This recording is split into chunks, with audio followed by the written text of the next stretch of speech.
20,000 একজনের 10,000 একজনের আরেকজনটা 20,000 যেদিন 5 তারিখ দিছে জমা আঙ্গুর টাকা দিব মঙ্গলবারে গাইয়া। দর্শক, আমরা এই মুহূর্তে উপস্থিত হয়েছি শ্রীপুর থানা মডেল থানাতে।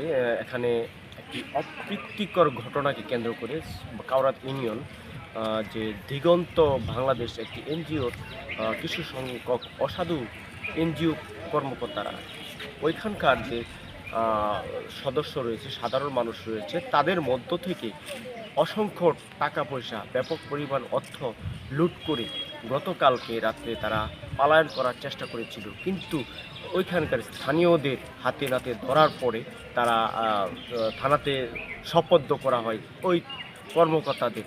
তাদের মধ্যে তিনজনকে শ্রীপুর থানায় হস্তান্তর করা হয়, আর বাকিরা ওইখান থেকে টাকা পয়সা, অর্থ সম্পদ নিয়ে তারা পলায়ন করার সক্ষম হয়েছে।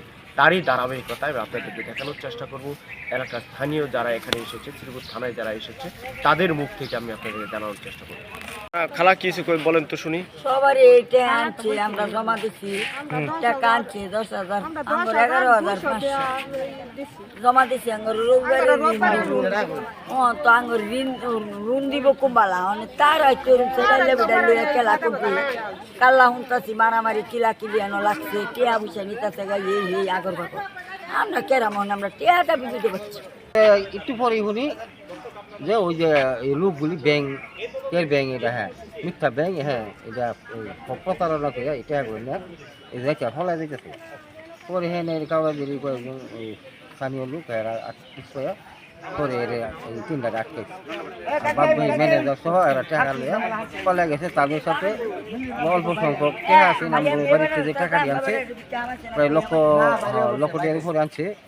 এই টাকারই ওই কিছু নেতা কর্মী আছে, তাদের হাতে ঘুরেছে। এটা কিছুটা জমা আছে আর কিছু বিটা গেছে। বলেন তো কিছু আঙ্গুরে গেছে কেন্দ্র গেছে এনজিও গেছে, এনজিও গিয়ে আঙ্গুরে ভর্তি হরাইছে আঙ্গবাড়ি ভর্তি হরাইয়া পরে দেখাইরা কয়েক সপ্তাহ 2 সপ্তাহ না 2 সপ্তাহ সরে দিছি পরে দেখাইরা পরে তো জমা আনছি আঙ্গুরাতে। একজনটাতে আঙ্গুরাতে 20,000 একজনের 10,000 একজনের আরেকজনটা 20,000 যেদিন 5 তারিখ দিছে জমা আঙ্গুর টাকা দিব মঙ্গলবারে গাইয়া সোমবারে লক্ষটার উপরে আঙ্গুরতে আনছি। পরে টাকা দেওয়া কোনো খবর নাই, ওখানে দেখি আগে বউ আসনি পরে ধরে রাখছি।